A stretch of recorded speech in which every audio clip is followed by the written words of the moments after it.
रोहतास जी। Clear. Radhe Radhe गुरुजी। आपके चरणों में मेरा दंडवत प्रणाम। गुरुजी, मुझे किसी से प्रेम हो गया था, लेकिन सामने वाले का कुछ दिन बाद पसंद बदल गया और मुझे धोखा दे प्रेम दिया। जानते हो किसे कहते हैं? तो कह दिया प्रेम हो गया। स्वार्थ बोलो, मोह बोलो, प्रेम की बेइज्जती मत करो। प्रेम शब्द की, प्रेम विशुद्ध होता है, अपने प्राणों की बाजी समर्पित करके अपने प्रीतम को रिझाने के लिए होता है। यहाँ एक दूसरे के शरीरों पर आकर्षित होकर के काम भोग की वासना, स्वार्थ को आप कहीं प्रेम शब्द से संबोधित मत कीजिए। जहां स्वार्थ में ठेस पहुंचती तो दिखाई देता है तुम लोगों का क्या हालत होती है एक दूसरे की। प्रेम है ये। प्रेम का स्वरूप जानते हो क्या है?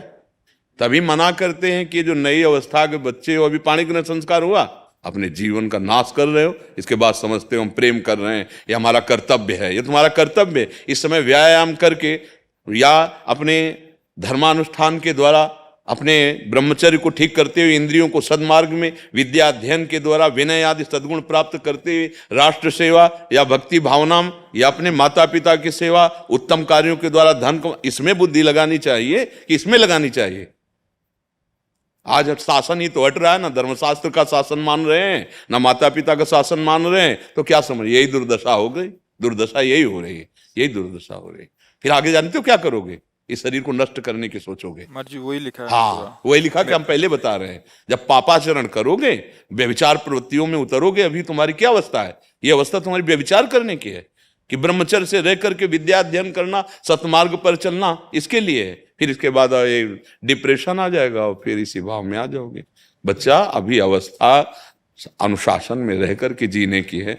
अब आज हमारी परंपराएं ही नष्ट हो रही, गुरुकुल ही नहीं है, वो मर्यादाएं ही नहीं है जिससे हमारे बच्चे जान पाए कि हमारा जीवन किस मार्ग में चलने से मंगलमय होगा। ये अवस्था है ब्रह्मचर्य नाश करने की। बहुत नुकसान हो गया गुरुजी में ये। आज से समझ जाओ बच्चा, आज से समझ जाओ।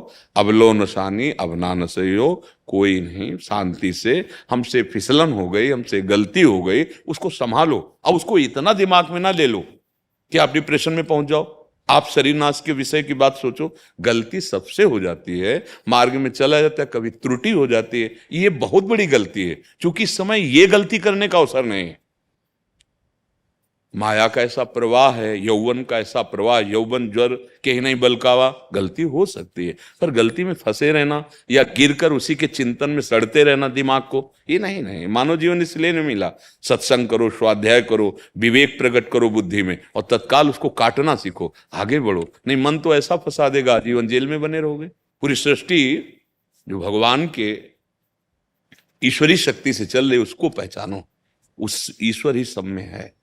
स्त्री पुरुष के वस्त्र हैं, ये पोशाक हैं, ये धर्म का पालन करने के लिए पाणी ग्रहण संस्कार करना, बच्चे उत्पन्न करना, उनका पालन पोषण, ये धर्म के लिए। और जो धर्मो रक्षति, तो रक्षिता धर्म उसकी रक्षा करता है, और धर्म से चलने वाले का परिणाम आखिरी मोक्ष होता है। बीच में अर्थ और काम है, धर्म अर्थ काम मोक्ष, वो परिणाम आप कोई सुनना ही नहीं चाहता। छोटे छोटे बच्चे नशा कर रहे हैं, नाना प्रकार के अस्त्र क्रियाओं के द्वारा वीर का नाश कर रहे हैं। ब्रह्मचर्यहीन जीवन क्या जीवन? गंभीर बनो, विश्वास करो, भगवान बड़े कृपालु हैं। कितना भी कोई गिर जाए, हमारे प्रभु पिता के समान उसको दुलार करते हैं। ये बातें तो बिल्कुल जो लिखी है ना तुमने, तो ये बिल्कुल सोचना मत। तुम अच्छे बन जाओगे, तुम महान बन सकते हो। एक से एक पतित वैश्यागामी भगवत प्राप्त हो गए, तो तुम तो अभी बच्चा हो। हम केवल नाराज तुम्हारी अवस्था के कारण है कि तुमको जिन खेलों में नहीं उतरना चाहिए, उन खेलों में उतर गए। अब बंद करो, कुछ दिन जैसे व्यायाम करो, 2 किलोमीटर दौड़ लगाओ, थोड़ा अच्छे पदार्थ पाओ, गंदे दृश्य मोबाइल में मत देखो, गंदे बच्चों का संग मत करो, कोई हरकत गंदी मत करो। अभी 1 साल में आप फिट हो जाएंगे। जो धातु है उसको घर्षण क्रिया से गर्म करना, या गंदी बातें देख करके, एक मनोवाह नाड़ी है, वो पूरा जैसे दही से मंथन करके मक्खन निकाल देती है, ऐसे रक्त में समाये हुए सप्तम धातु को निकाल देती है वो। चाहे वो स्वप्न दोष कहो उसे, या फिर ऐसे स्वाभाविक। अगर आपका चिंतन एकदम गलत हो जाएगा, तदात्म हो जाएगा, तो नष्ट हो जाओगे, मतलब आप नहीं रोक पाओगे। आप अपना पहले चिंतन संभालो, गंदे दृश्य देखना, गंदे बच्चों का संग करना, गंदी बातें सुनना, फिर क्रियाओं पर दृष्टि डालो। कदापि ऐसी गंदी क्रियाएं नहीं जो आपको इस दुख में पहुंचा दे, तो बिल्कुल ऐसा नहीं, ठीक है ना। 2 किलोमीटर रोज दौड़ो, थोड़ा दंड बैठक मारो, शुद्ध व्यायाम, थोड़ी देर बैठकर, अगर पद्मासन में बैठ जाओ, नहीं आता बैठना, तो ऐसे सुखासन में बैठ जाओ, थोड़ा प्राणायाम करो। जो योगी महापुरुष जन शिक्षा देते हैं वो स्वास्थ्य के लिए बहुत लाभदायक है। प्राणों का जब संशोधन होता है तो हमारे सोए हुए जो अंग हैं वो जागृत होने लगते हैं, हमें ज्ञान शक्ति बढ़ती है, हमें अध्यात्म शक्ति पाने की लालसा जागृत होती है। योग बड़ा पवित्र मार्ग है। तो थोड़ी देर योगासन करो, प्राणायाम करो, और गंदे दृश्य जो देखने की वृत्ति बना ली उनका, और पूर्वन जो हो गया उसको काट दो। मानो पूर्व का जन्म था, आज से नया जन्म मान लो। अब लो नशानी, अब ना नशे हो, भगवान बड़े कृपालु हैं। बच्चा तुम महान बन सकते हो। अगर तुम जैसे शरीर आदि छोड़ने की बात कर, कोई 5 स्टार होटल रखे हैं क्या? शरीर छोड़ोगे वहां व्यवस्थित हो जाओगे, बहुत दुर्गति होती है। अरे अभी सारी दुर्गति तुम मिटा सकते हो बच्चा, तुम भगवान को प्राप्त हो सकते हो। अभी तुम कमजोर थोड़ी हो, अब कमजोर मत बनना, अच्छे बच्चे बनो। थोड़ा गलती हो गई, अब उसको भूल जाओ, जैसे मानो गंदा स्वप्न, अब आगे नया जीवन निर्माण करो। ठीक है? हाँ, नाम जप करो, ठेका ले सकते। पहले नाम और जो आचरण बताए ना, पहले आचरण करो बच्चा। कोई भवन बनने के पहले नींव निर्माण किया जाता है। तुम्हारा अभी मनुष्यता तो आ जाए। ये तो प्रेमी बहुत ऊंची स्थिति है ना। पहले हम मनुष्य बने, फिर हम साधक बने, फिर हम साध्य वस्तु में तन्मय हो, तब प्रेम का प्रादुर्भाव होता है। तो चलो, यही मार्ग है। चुपचाप पहले चलो, अच्छा भोजन करो जहां तुम जो व्यवस्था हो, और ये जो हमने बताया प्राणायाम व्यायाम इनको करो, और कोई गंदी हरकत मत करना। अभी देखना 2-4 महीने थोड़ा, फिर इसके बाद धीरे धीरे वो स्वाभाविक रुकने लगेगा, और जहां रुकने लगेगा तो वो परम शीतल है, वो स्मृतिवान बना देता है, वो अध्यात्म शक्ति प्रदान करने वाला है। जिनको आज हम कल खिलवाड़ में नष्ट कर रहे हैं ना ब्रह्मचर्य, ये हमारे समाज को ही मिटिया मेट कर रहा है। इतनी सहन शक्ति नहीं रह गई, एक दूसरे की थोड़ी बात नहीं सह सकते। क्यों? क्योंकि अब बल ही नहीं है, अध्यात्म बल नहीं। आप मांस आदि खा करके बहुत मोटा शरीर कर सकते हो, लेकिन अध्यात्म बलशाली नहीं हो सकते। अध्यात्म बल ही जीवन को समस्त दुखों से मुक्त करके परम सुख में पहुंचाता है। समझ ना? बस इतना पहले मनन करना जो सुना है। अमन सिंह जी। श्री हरिवंश। पूज्य गुरुदेव भगवान, आपके चरणों में कोटि कोटि प्रणाम।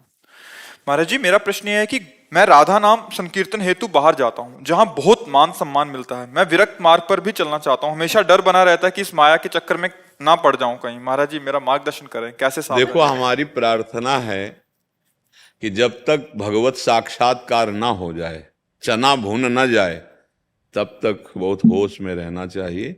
क्योंकि आकर्षण, माया का मनोरंजन, ये जीत पाना बहुत कठिन है। अगर हमें समाज में सम्मान मिलने लगा, प्रियता बढ़ने लगी, तो उसके सहने की सामर्थ्य चाहिए ना। सम्मानम कल्याति घोर गरलम नीचापमानम सुधा, श्री राधा मुरली धरो भज सके वृंदावन मां त्यज। भेंट मिलने लगती है, प्रणाम नमस्कार मिलने लगता है, देहाभिमान नष्ट नहीं हुआ, उपदेशक बन गए, जो उपदेश दे रहे हैं उसका स्वाद नहीं चखा, मामला गड़बड़ हो जाता है। मुझे लगता है कि अभी जब तक स्वयं भगवत साक्षात्कार ना हो, तब तक यहाँ कीर्तन करो, इस देश को पावन करो, और सबके चरणों में झुको, सब में भगवत भाव रखो। फिर एक आवेश आता है, भगवत आवेश, वो जो कराना चाहेगा वो करवा देगा। जब वो आता है तो बिस्तरे सब जग बिमल कीरति, साधु संगति ना टरे, बास वृंदा विपिन पावे, श्री राधिका जो कृपा करे। कुछ नहीं, अपने सहायकों के साथ माया कोई भी प्रभाव नहीं दिखा सकती उसके हृदय में, जिससे भगवत कृपा का आवेश प्रकट हो जाता है। अभी बच्चे हो, अभी परमार्थ का से ज्ञान तक यात्रा नहीं हुई है, तो बहुत सावधान। फिर आगे आप देख लीजिएगा, खुद देख लीजिएगा, डायरी में लिख लीजिएगा कि एक ही परिणाम होता है, भ्रष्ट हो जाना। लिख लीजिएगा, यह अनुभव बड़े बड़े संतों के वचनों के अनुसार कह रहे। जब तक सब में भगवत भाव ना आ जाए, जब तक हमारे अंदर काम क्रोध लोभ मोह मद मत्सर का वेग आ रहा है, तब तक होश में पहले अपनी लड़ाई जीतो। अगर अंदर सौरभ प्रकट हो गया तो खुशबू में अपने आप सब खिंचे चले आएंगे। बुला निमंत्रण कार्ड नहीं भेजा जाता। जहां पुष्प में पराग आया कि भौरे मडराने लगते हैं, फिर अपने को प्रयास नहीं करना पड़ता। और पराग नहीं आया तो खाली पुष्प से, बनावटी पुष्प से हम किसी का परिवर्तन नहीं कर सकते। राधा नाम कीर्तन अपने पहले इस जगत के मंगल के लिए करें। यहाँ जो छुपे बैठे हुए हैं, जो जन्म जन्मांतर से हमें प्रभु से विमुख रखें, पहले उनको मार भगाएं। इतना राधा नाम अंदर भर दें कि घनीभूत भक्ति हो जाए और इन विकारों को कोई जगह न रह जाए। तो अभी नई अवस्था है, हम तो प्रार्थना करेंगे कि आप बिल्कुल बंद कर दीजिए, बिल्कुल बंद कर दीजिए और अपने को ऐसा मत जनाइए कि आपको कुछ आता है। और जब तक वो वस्तु का साक्षात्कार ना हो तब तक मुंह मत खोलिए, और फिर मुंह खोलेंगे तो हृदय की ग्रंथि खोल देंगे। जिधर दृष्टि जाएगी, जिधर आपके वचन जाएंगे, परिवर्तन ही परिवर्तन, निश्चित परिवर्तन हो जाएगा। अभी तो हमारी तरफ से तो प्रार्थना है कि महाराज जी परिवार जो है, ये नाम कीर्तन, ये उपदेश बेचने वाला नहीं, इसके लिए रिक्शा भले चला लो भाई, हमारी बात समझ लो। ये नाम बेचने वाला, ये धर्म ग्रंथ बेचने वाला विषय नहीं है। अगर हम भगवत चर्चा करते हैं, हमको ये विश्वास नहीं कि श्री कृष्ण हमारे भरण पोषण करता है, तो किसकी चर्चा कर रहे हो? क्या तुम्हारी निष्ठा रह गई? अपने भगवान के नाम का कह करके हम रुपया गिना रहे हैं, ये हमारी भक्ति है, हमारा नाम प्रचार है? हमारी तो समझ में नहीं आता है। हमारा भरण पोषण का पूरा जुम्मा हमारे प्रभु को है। भगवान वचन देते हैं, कह रहे हैं अनन्यस चिंतयन्तो माम ये जनाः पर्युपासते तेषां नित्याभियुक्तानाम योगक्षेमम भाम। फावड़ा चलाओ, मेहनत करो, जवान आदमी हो, 500 रुपया मिलते हैं लेबरी, परिवार का पोषण करो और राधा राधा जपो। अगर ठाकुर जी ना मिल जाए तो हमें बताना। हमें पैसा अपने नाम को बेच करके, हाँ हम कीर्तन कर रहे हैं, कोई 100 रुपया चढ़ा गया, हमारी तो मांग नहीं है ना। हम भगवत चर्चा कर रहे हैं, कोई चढ़ा जाए क्या फर्क पड़ता है? क्या श्री कृष्ण नाम, श्री कृष्ण कथा कोई करोड़ों में खरीद सकता है क्या? हाँ, नहीं चढ़ाया तो हमारी कथा करना हमारा स्वभाव। स्वांता सुखाय तुलसी रघुनाथ गाथा। हम नाम कीर्तन कर, लेकिन नाम कीर्तन हम तय करके जाएं अर्थ के लिए कि हमारा परिवार पोषण हो। तो हमें लगता है फावड़ा चला लीजिए, किसानी कर लीजिए, व्यापार कर लीजिए, किसी के यहाँ नौकरी कर लीजिए और खूब छुप के भजन कीजिए, सिद्ध पुरुष हो जाओगे। राजसु यज्ञ में स्वपच वाल्मीकि पूजा, ये बहुत चिंतन का विषय है। दोना पत्तल विचार सोहनी लिए हुए, दोना पत्तल महाराज युधिष्ठिर के वहां फेंकता था। पूरे ब्रह्म ऋषि सब महापुरुष राजसु यज्ञ में आए थे और पूर्णता उसी से करवाई भगवान ने। क्यों? ये सब करके एकांत में बैठ के भगवान का नाम लेकर रोते रहते थे। ऐसे अकिंचन, ऐसे अमानी महाभागवत को भगवान ने राजसु यज्ञ की पूर्णता का प्रतीक बनाया। उसके पवाने पर राजसु यज्ञ पूर्ण हुआ। अगर भक्ति की बात, अध्यात्म की बात है, तो नाम बेच करके यदि हम भरण पोषण परिवार का करना चाहते तो मुझे नहीं लगता कि आप परमार्थ के पथिक हो। नहीं, बिल्कुल नहीं, परमार्थ नहीं हो सकता। बेचे वेद धर्म दुई ले ही, ये कलयुग में बहुत होगा, पहले लिखा हुआ। बिल्कुल ऐसा मत करो। यदि आप कृपा करके सामने आए हो तो मेहनत, हम तो पक्का कहते हैं भगवत चर्चा और नाम बेचने की जरूरत नहीं है। उनके नाम में इतनी सामर्थ्य है, जब वो स्वयं बिक जाते हैं तो फिर हम बेचें उस नाम को। सुमिर पवन सुत पावन नामो अपने बस करी राखे रामो। नाम वो वस्तु है, आराध्य देव को अधीन कर लेता है, फिर वो अंतर्मुक्ता नहीं आएगी। वो फिर हमारा मतलब मन नहीं कहता कि ऐसे किसी को परम लाभ प्राप्त हो जाएगा, ऐसे नहीं होगा। राधा राधा जपो, मेहनत करो अर्थ प्राप्ति के लिए, परिवार की सेवा के लिए। नौकरियां हैं, अरे हम कह रहे जैसे लेबरी करें, 500 रुपया मिलता है ना, अपने माता और नाम जप कर रहे हो ना, वो देख रहा है मालिक। हाँ, खूब ईमानदारी से, सच्चाई से भजन करो और रूखा सूखा खाओ, क्योंकि वैराग्य मार्ग में चले हो। जैसे भगवान रखे, जब मन की अवस्था भगवदाकार हो जाती है तब ये हो जाता है, अब जोई जोई प्यारो करे सोई मोहि भावे। महलों में राखो चाहे झोपड़ी में बास दो, आपके ऊपर रहे। लेकिन जब तक उसकी प्राप्ति नहीं, तब तक आपके दिए हुए सुख और सुविधाओं को मैं स्वीकार नहीं करूंगा। आप मिलो, पहले आप मिलो, आप मिलने के बाद फिर जैसा मना हो वैसा चलाना। जब तक आपको हम नहीं देखेंगे, जब तक आपका साक्षात्कार नहीं होगा, तब तक हम आपके द्वारा दी हुई सुख सुविधाएं नहीं स्वीकार करेंगे। जब तक सच्चाई से चले तो भगवत प्राप्ति होती है।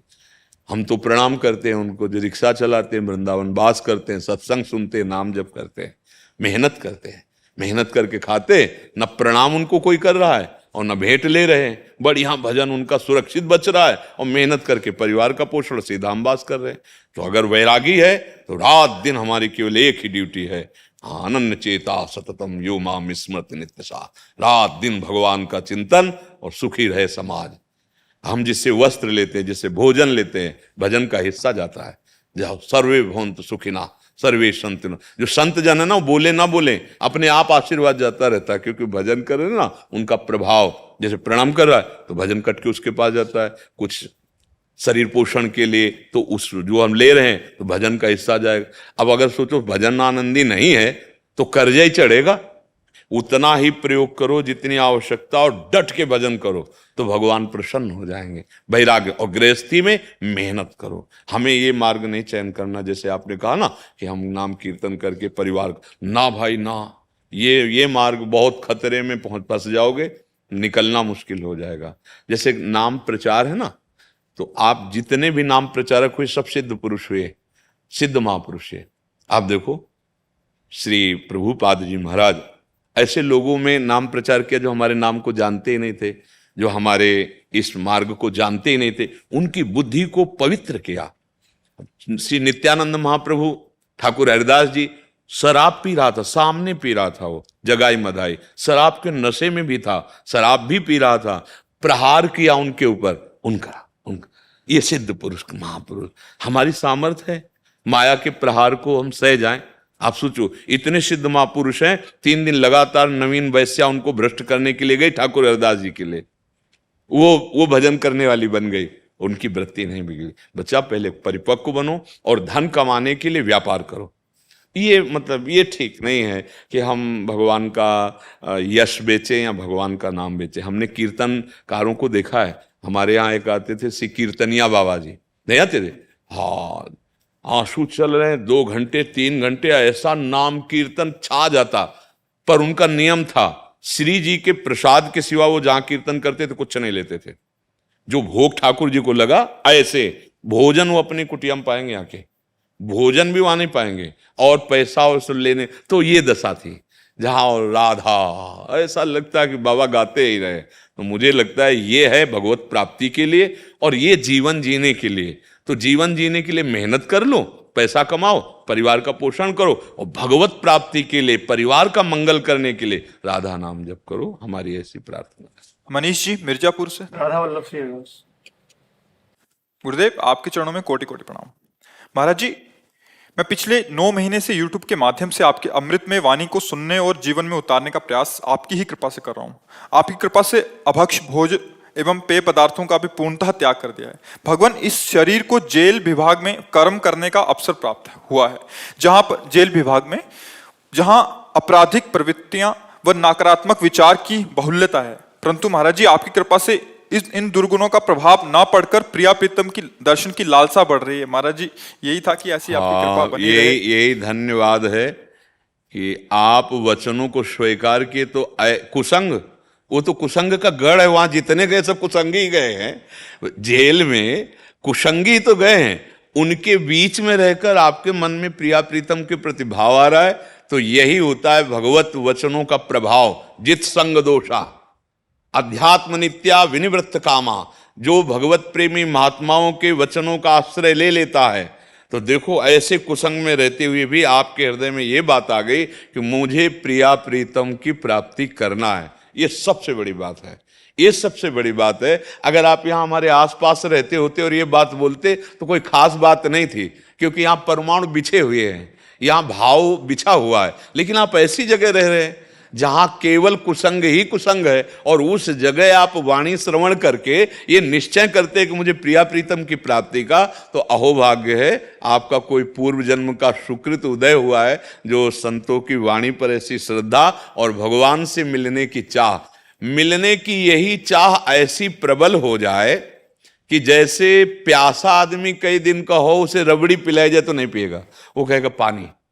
जैसे श्वास लेने की, ये हमारे अंदर जैसे जल में डुबोया जाए और श्वास लेने की प्रबल इच्छा होती, केवल एक इच्छा श्वास लेने की, ऐसी यदि हमें भगवत साक्षात्कार की इच्छा हो जाए तो वहीं जेल में गोविंद मिल जाएंगे, कहीं जाना नहीं पड़ेगा। वहीं जेल में वो वहां जाएंगे और दर्शन देंगे। बस नाम जप करते रहना, और उचित, जैसे अधार्मिक प्रवृत्ति को शासन में लेने के लिए दंड पूजा है, ऐसे नहीं समझाया जाता। ये चतुरता होती है उपासक की। ऐसे तो हम हैं कहां, जहां धर्म है, और जहां अधर्म की प्रक्रिया, वहां मैं जान रहा हूं कि मेरे प्रभु हैं, पर उन प्रभु के लिए दंड रूपी पूजा होगी।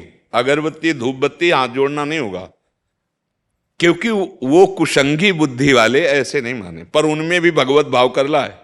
आवश्यकता पड़ने पर दंड रूपी उनकी पूजा करनी, बिल्कुल निश्चिंत रहो, वहीं भगवत साक्षात्कार हो जाएगा। भगवत साक्षात्कार के लिए भटकना नहीं होता, अंदर आना होता है, बाहर से समेटना होता है, अंदर से नाम चल रहा है, बस आश्रय गुरु गोविंद का है, डरने की जरूरत नहीं, वहीं सब बात हो जाएगी।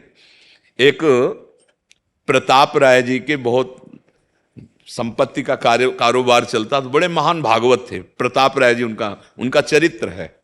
उनके यहाँ ये व्यापार चलता कुल परंपरा से कि जैसे आपको कोई कार्य है, ब्याह आदि ऐसे कार्य करने, तो आप अपने संपत्ति रख जाइए, जैसे स्वर्ण आदि, और जितना रुपया चाहिए आप ले जाइए, फिर ब्याज सहित रख जाइए और संपत्ति ले जाइए, वो स्वर्ण आदि आभूषण ले जाइए। ऐसा उनकी कुल परंपरा से चल रहा था। वो एक बॉक्स रखे थे, आप अपना स्वर्ण रख दो, और एक मुनीम रखे थे, उससे पैसा दिलवा देते थे जितना, जब आपको लगे तो कम ब्याज में आप रख जाना और ये ले जाना, और हर समय नाम जप करते रहते थे। परम धर्मात्मा थे। जब भगवत साक्षात्कार का समय आता है तो दो प्रकार की प्रक्रियाएं होती है। पहला, भारी प्रलोभन आएगा, अगर आप नहीं डिगे, प्रलोभन, सुख सुविधाएं है ये लो भोगो, नहीं डिगे तो भारी प्रतिकूलता आ सकती है, और अगर उस पर भी नहीं डिगे तो आगे भगवान का साक्षात्कार हो जाएगा। ये दो माया जाल अपने डालती है। अब वो सुख सुविधाएं तो उनके यहाँ मारी ही घूम रही थी, क्योंकि ऐसा कुल परंपरा से धनी थे वो, तो वहां के जो मुखिया लोग थे वो जलते थे उनसे। जो भगवत मार्ग में सही चलता है ना और सुखपूर्वक, तो जो असत आचरण करने वाले लोग होते हैं उनको जलन होती है। तो धीरे से वहां के अधिकारी से मिले और वहां के बादशाह से मिले और कहा कि बड़ा अनाचार दुराचार हो रहा है आपके राज्य में, कि वो ऐसा ऐसा ऐसा। तो उनका नहीं, आज तक कोई शिकायत तो आई नहीं उनकी, हमें प्रमाण चाहिए तब हम उनको दंड देंगे। तो जो प्रधान राष्ट्र सेवा में अधिकार रखते थे वो मिले और 3 लोगों को तैयार किया। अब एक लोग गए और उनको कहा, प्रताप राय जी दंडोत, हमारी बेटी का ब्याह है, हमें 10,000 रुपया चाहिए। उस समय बहुत कीमत थी, तो मैं ये स्वर्ण लाया हूं और रख दिया, और 10,000 रुपये ले गए। दूसरा आया 1 घंटे बाद, फिर तीसरा आया, वही प्रक्रिया चल, और वो सीधे सरल स्वभाव, उन्होंने चेक नहीं किया कि क्या रख गया। 4 दिन बाद वापस आ गए, बोले हमारा काम बन गया है और 10,000 का ये ब्याज लीजिए 1 महीने का, और हमारा स्वर्ण वापस कर दीजिए। तो बोले जहां रख गए थे उसी बॉक्स से ले लो। उन्होंने निकाला और हल्ला मचाया, देखो इसमें तो पत्थर और कंकड़ रख दिया, ये बड़ा ठग है, हमारे आभूषणों को चुरा लिया। लोग कह रहे थे कि ऐसे तो नहीं है, ये तो परम भागवत है। चले दूसरा आ गया, उसने भी ब्याज सहित पैसा दिया, उसने भी वही दिया, अरे देखो मेरे तो कंकड़ पत्थर रख दिए, स्वर्ण आभूषण इसने हटा। तीसरा भी ऐसा हुआ। अब लोगों को लगा 1 आदमी 2 आदमी 3 आदमी, मतलब ये है अधर्मी, ये नाटक कर रहा है भजन का और अधर्माचरण करता है। अब वो तो प्लानिंग थी ना, उनको बंदी बना लिया गया, सब संपत्ति जब्त कर ली गई। पत्नी से उन्होंने कहा, ठाकुर सेवा रखते थे, कहा तुम भागो, ठाकुर जी को लेकर भागो, क्योंकि ये लोग अगर, तो वहां सुविधा ठाकुर जी को नहीं मिलेगी, इनको भोग लगता रहे, इनको दुलार होता है, उनको अपनी चिंता ले, ठाकुर जी को भोग। पत्नी को पीछे के दरवाजे से ठाकुर जी के लिए, तुम मायके चली जा, बंदी बना ले गए। अब जो निंदा करने वाले लोग थे उन्होंने कहा इसकी पत्नी और स्वर्ण आभूषण ठाकुर जी, तो उसको मायके से बंदी बना करके जेल में। अब दोनों की हथकड़ी पड़ी हुई, वो हंस रहे जेल में। भगवान के जो भक्त होते हैं ना, किसी भी विपत्ति या परिस्थिति में उनका चेहरा नहीं डाउन होगा, क्योंकि वो धर्म से चलते हैं, तो उनके मुख में प्रसन्नता होगी, भयानक पीड़ा में भी, भयानक विपत्ति में भी। तो पत्नी ने कहा हंस क्यों रहे? बोले देख रहे, इनकी लीला देख रहे, क्योंकि वो सत्य में थे। बोले इनकी लीला देख रहे। फिर पत्नी ने रो करके कहा कि हमें और कोई दुख नहीं है, आज हमारे ठाकुर को भोग नहीं लगेगा, क्योंकि वो हमें तो बंदी बना लियो ठाकुर जी को, जैसे अन्य जो स्वर्ण आदा वही ठाकुर जी को, उनके लिए तो सप्तम धातु के ठाकुर जी बने हुए, उनको तो ठाकुर जी से मतलब नहीं। बड़ा रोना आया, तो उनके भी हृदय में आया, उन्होंने भगवान से प्रार्थना की कि प्रभु जेल क्या, मुझे नरक दे देना, पर कुछ ऐसा करो जिससे आपकी सेवा होती रहे। ये लगाओ, देखो भगवान का लगाओ। उसी समय भगवान वहां प्रकट हो गए, उसी समय ग्रंथ में लिखा हुआ। प्रताप राय जी और उनकी पत्नी के सामने भगवान, और भगवान ने जानते हो क्या कहा? कि ये मेरा ही चक्र था, ये मेरा ही षड्यंत्र रचा हुआ था, मैं देख रहा था कि तुम्हारी निष्ठा कहां और कितनी है। तत्काल भगवान ने आदेश किया बादशाह को कि ये सब ठगाई हुई है, वस्तुतः ये ऐसे नहीं है, आप अपने प्रधान अधिकारी से पूछो। जब उन्होंने शासन पूर्वक पूछा तो उसने कहा हाँ ये सब प्लानिंग से हुआ, तो धन भी वापस हो गया, भगवत साक्षात्कार हो गया। और तो हम अगर वास्तविक निष्ठा से चलें तो परिस्थितियां ऐसी आ सकती है, डिगना नहीं, बस इसके बाद ही भगवत साक्षात्कार होता है। जब हम किसी काम के नहीं रह जाते ना, केवल राम के रह जाते, तब राम मिल जाते जब तक हम किसी काम के रहते तब तक वो देखते रहते। सुनेरी मैंने निर्बल के बलराम, अपबल तपबल और बाहुबल, चौथो बल है दाम, सूर किशोर कृपाते, सब बल हारे को हरिनाम। हार गया, हरिनाम जप रहे, अब माया से जीत जाएगा। समझ रहे ना आप जी? जी जी। बाबा मस्तू, राधे राधे। राधे राधे, प्रणाम महाराज जी। महाराज जी, मैं मुस्लिम दरबार हजरत मौला अली में 18 साल से मुख्य संत के रूप में कार्यरत हूँ। महाराज जी, आपके जुगल जोड़ी के प्रति जो इश्क है, इसके कारण हम भी आपके आशिक हो गए हैं। हम अल्लाह ताला से एक शुक्रिया और दो दुआएं करते हैं कि शुक्रिया ये है कि आप हमारी ज़िंदगी में आए, और दुआ ये है कि अल्लाह ताला और मौला अली सरकार आपको शफा अता फरमाए। और दूसरी ये है कि हम भारतीयों के जीवन में आप जैसा दिव्य संत एक बार जरूर आवे। महाराज जी, इनका आपके प्रति भाव था। हाँ, नहीं, हम पहले आपको स्वागत करते, धन्यवाद करते हैं कि आप कृपा करके यहाँ पधारे और हमारी बात सुने हैं। तो हमें बहुत अच्छा लग रहा है कि वास्तविक धर्म का स्वरूप इतना विस्तृत होना चाहिए कि छोटी छोटी मेड़ों में बंधकर एक दूसरे के प्रति जो राग द्वेषात्मक भाव हैं, इनको मिटा देना चाहिए। हमारे चाहे जो भी ग्रंथ हों, उन ग्रंथों में आप स्वाध्याय करके देखिए, चाहे हमारे रामायण, गीता, भागवत हो, या श्री गुरुवाणी जी हो, या आपके जो ग्रंथ हैं, आप उनको गौर से पढ़कर देखिए, भगवान को साक्षी करके, क्योंकि वो महान भगवत स्वरूप वाणी है। आप उसका जब अर्थ समझना चाहेंगे, राग द्वेष से तो अलग निकलेगा, और आप अपने भगवान को साक्षी करके देखेंगे तो मुझे ऐसा लगता है कि वो विश्राम देने वाली वाणी बन जाएगी। हाँ, विश्राम देने, हमारा जो उपासना का स्वरूप है वो यही है हम सब की, कि सब घट घट में उसी को देखो। अगर उसके सिवा और कुछ नजर आ रहा है तो अभी हमें लगता है कि हमारी देखने वाली दृष्टि अभी ठीक नहीं है, राग द्वेषात्मक दृष्टि ठीक नहीं है। देखो, आप जो नाम लेते हैं वो हमारे भगवान हैं। हमें दृढ़ विश्वास है मेरे भगवान के सिवा और कोई नहीं। वही जिसे हम रामकृष्ण हरि बोलते हैं, उसे आप ऐसा बोलते हैं, उसे ही वाहे गुरु कहते हैं। वही परमेश्वर है, परम ईश्वर, वही अलग अलग नामों से उपासक पुकार रहा है। तो बीच में जो राग द्वेषात्मक वृत्तियां हैं वो हमारी हैं, पर्सनल हैं।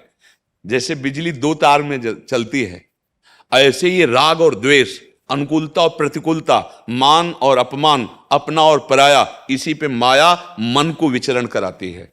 अगर इन कनेक्शनों को काट दे, फिर आप देख लो तो आप जीवन मुक्त महापुरुष हो जाओगे। ऐसे महापुरुष हुए हैं जिनकी हम चरण वंदना आज भी करते हैं।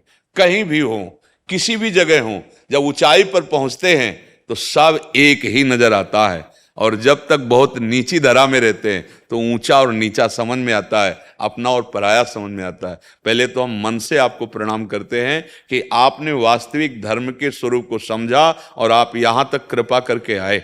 हाँ, आपका धन्यवाद है। और आप जैसे विस्तार हृदय वाले, विशाल हृदय वाले यदि आशीष देंगे तो इस जीवन में सामर्थ्य बनी रहेगी कि जो गुरु प्रताप से मिला है वो वाणी सबको सुनने को मिलेगी। ये तो मरा हुआ शरीर है, किडनी फेल है, लेकिन आप सब संतों की और आप सबकी भागवतिक शक्ति कि ये जीवित रहें और बोलते रहें, इसीलिए जीवित हैं, बोल रहे हैं। आपका सबका आशीर्वाद मुझे बहुत अच्छा लगा। मुझे इसलिए बहुत अच्छा लगा कि ये जो छोटी छोटी बेड़े बना करके हम राग द्वेषात्मक वृत्तियां धारण करते हैं, ये कभी धर्म नहीं हो सकता।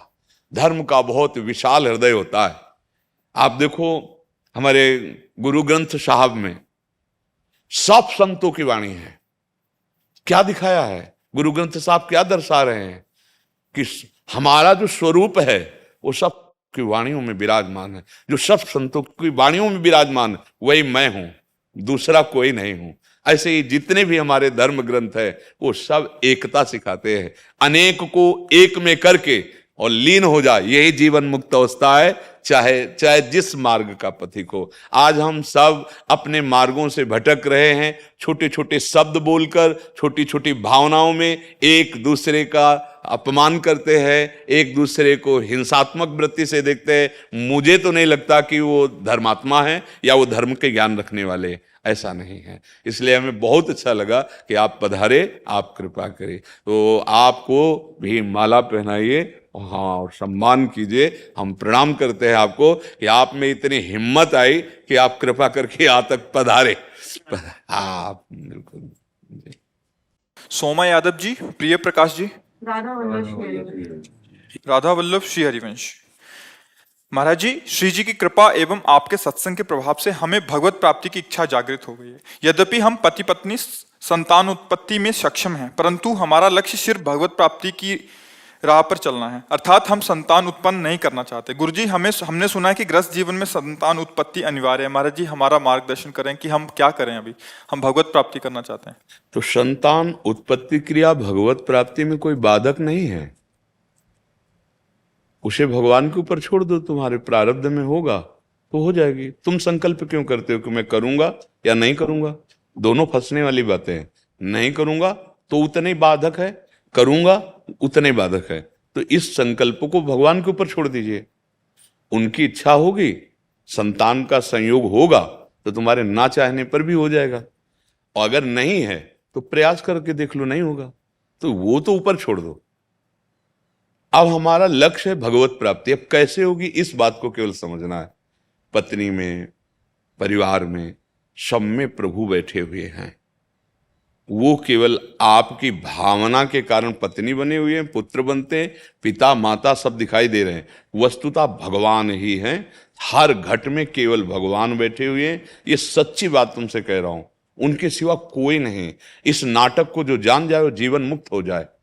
भगवान स्वयं अपने श्रीमुख से कह रहे हैं, मत्तः परतरम नान्यत किंचिदस्ति धनंजय, मेरे सिवा कोई भी नहीं है। पत्नी के हृदय से वो अभी अंतर्ध्यान हो जाए, आप 5 मिनट उसको गले नहीं लगाना चाहेंगे, क्योंकि भगवान चले गए। अब उस शरीर को आप भस्म कर देंगे या गाड़ देंगे, फेंक देंगे।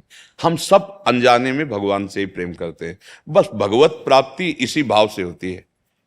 हम समझते हैं केवल माला चलाना भजन है, हम समझते हैं आरती करना केवल भजन है। ये भजन के अंग हैं, संपूर्ण भजन है। अंदर से भगवत आश्रय, सब में भगवत भाव, और जोई जोई प्यारो करे सोई मोई भावे। मेरे प्रभु जैसे विधान में मुझे रख रहे हैं, मैं संतुष्ट हूं, और अंदर अंदर उनका चिंतन चल रहा है, नाम जब चल रहा है, इसी से भगवत प्राप्ति हो जाती है। ऐसा नहीं कि नरसिंह मेहता जी के संतान नहीं थी क्या? चरित्र नहीं सुना नरसिंह मेहता जी के?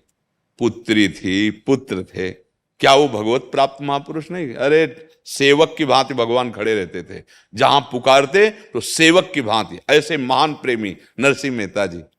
ये मन में जो बात आ गई आपके, ना हो, मान लो प्रयासरत रहे, नहीं हुआ है तो हमें उदास नहीं होना है। जो पुत्र के संयोग से हमारी कुल परंपरा चलती है, तो हम गोपाल जी को पुत्र मान लेते हैं, भगवान को, और उन्हीं के लिए तो सारे धर्म कर्म हैं, और उनमें चित्त जोड़ देते हैं। अब 21 पीढ़ियां तर जाएंगी, आपकी तो बात क्या। जो भगवान को अपना मान ले, ऐसे वो महामहिम है, उनको पुत्र मान लो तो पुत्र बनने के लिए तैयार है, पिता मान लो पिता बनने के लिए तैयार है, उनको दोस्त मान लो तो दोस्त बनने के लिए तैयार है। जिस भाव से भजो, उनको गुरु मान लो, अरे उनको शिष्य मान लो तो शिष्य बनने के लिए। संदीपनी जी के शिष्य बने बैठे हैं ना भगवान श्री कृष्ण, वशिष्ठ जी विश्वामित्र जी के शिष्य बने बैठे हैं ना राम जी। बस हमें भगवान से जुड़ जाना, हमारी चित्त वृत्ति उनसे अपनापन कर ले, बस इसी से भगवत प्राप्ति होती है। जितने भी ग्रंथ हैं, जितने भी मार्ग हैं, सबका एक ही उद्देश्य है, संसार का विस्मरण करके भगवान के स्मरण में तन्मय हो जाना। संसार में राग द्वेष, स्त्री पुरुष, जड़ चैतन्य, ये नानात्व का जो स्मरण हो रहा है, इसको भूल जाना और एकमात्र प्रभु के चिंतन में डूब जाना, जिसे तन्मयाहा संस्कृत में कहते हैं। देवर्षि नारद जी, वो भक्त तन्मयाहा, अर्थात सारी क्रियाएं करते हुए अंदर से वो प्रभु में तन्मय रहता है। ऐसा जीवन मुक्त है, मरने के बाद मुक्त होने की बात नहीं, वो जीते जी माया मुक्त महापुरुष है, और माया मुक्त पुरुष ही भगवान का दर्शन कर पाता है। अभी हमारे माया के नेत्र हैं, हमें स्त्री दिखाई देता, पुरुष दिखाई देता, अच्छा दिखाई देता, बुरा दिखाई देता है। और जिस दिन हमारे नेत्र पवित्र हो गए तो केवल भगवान ही भगवान। जैसे गोपीजन देख रहे हैं ना, जित देखूं तित श्याममयी है। उद्धव जी से कहती मैं जिधर देखती हूं उधर मुझे श्याम सुंदर दिखाई देता है। तुम किस श्याम सुंदर की बात करने आए हो? श्याम सुंदर यहां, बाहर, भीतर, दोनों जगह। कान भये प्राण में, प्राण भये कान में, ही में न जान पड़े कान है कि प्राण है। अब हृदय कृष्णमय हो गया, कृष्ण हृदय बन गए, पता नहीं चलता कि हृदय कृष्ण बना या कृष्ण हृदय बन गए। आंख खोलती हूं तो बाहर श्याम ही श्याम, आंख मूंदती हूं तो श्याम ही श्याम। ये है भगवत प्राप्ति। और गोपीजन, क्या पति नहीं है, क्या पुत्र नहीं है? ये भ्रम ना डालो, ये अपना संकल्प नहीं। अगर प्रभु की इच्छा है तो संतान हो जाएगी, नहीं इच्छा है तो आपकी तो इच्छा है नहीं, तो आपको कोई परेशानी नहीं, आप भगवत मार्ग में चलिए। समझ रहे ना? हाँ, मन को प्रभु में लगाना ही भगवत प्राप्ति है। निरंतर हमारे हृदय में नाम चल रहा है और रूप का ध्यान हो रहा है, यही परम सिद्धावस्था है। नाम और रूप, मुख में नाम चल रहा है, हृदय में गुरु का ध्यान हो रहा है, बढ़िया, इष्ट का ध्यान हो रहा है, यही सिद्धावस्था की तरफ ले जाता है। तो नाम जब करते रहिए और इस बात में मत पड़िए, अपना कोई संकल्प मत रखिए। मान लो आप संकल्प रखिए दैववश से गर्भ हो गया, अब आप क्या करोगे? जलोगे, गर्भपात करवा दोगे, उसको नष्ट कर दोगे, नरक मिलेगा। अगर ऐसे अपराध बन गए तो नरक मिलेगा। बिल्कुल ऐसे रहो। अर्जुन जी कह रहे मैं युद्ध नहीं करूंगा, भगवान कह रहे करो। बिल्कुल ऐसे रहो, जैसे आदेश मिले, जैसा विधान बनता चला जाए उसे देखते जाओ, उनका विधान मानकर सुखी रहो, अंदर अंदर सुमिरन करते रहो। ठीक है? राधा राधा राधा राधा राधा राधा राधा राधा राधा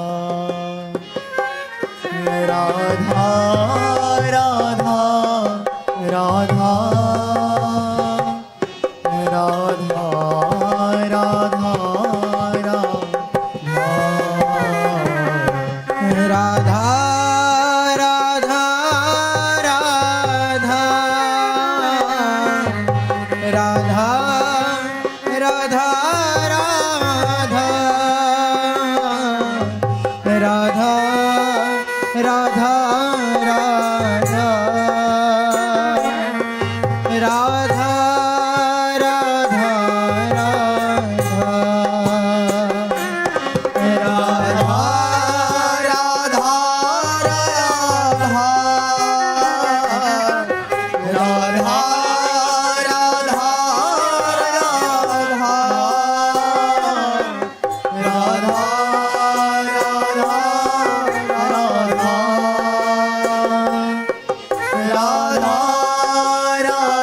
राधा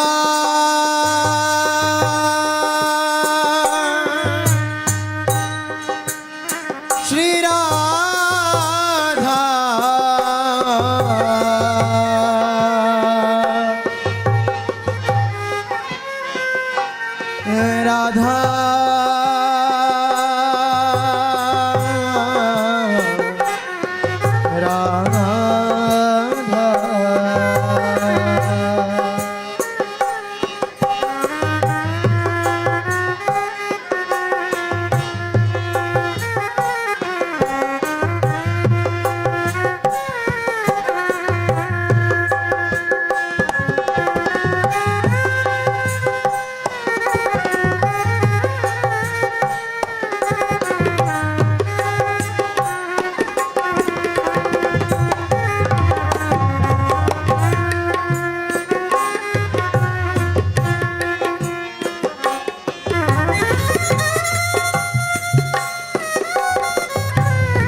राधा राधा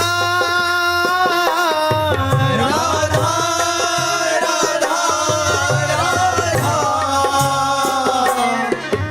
राधा राधा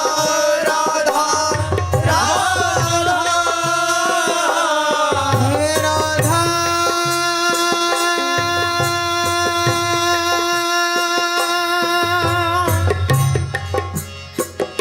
श्री राधा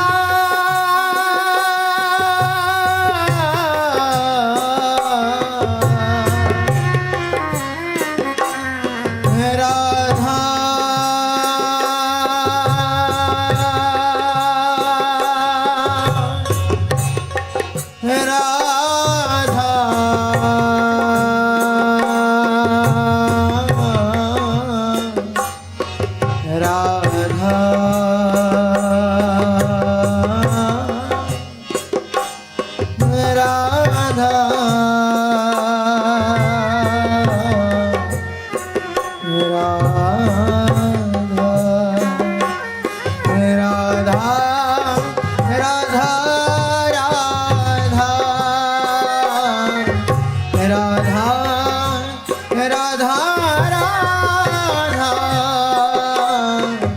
राधा राधा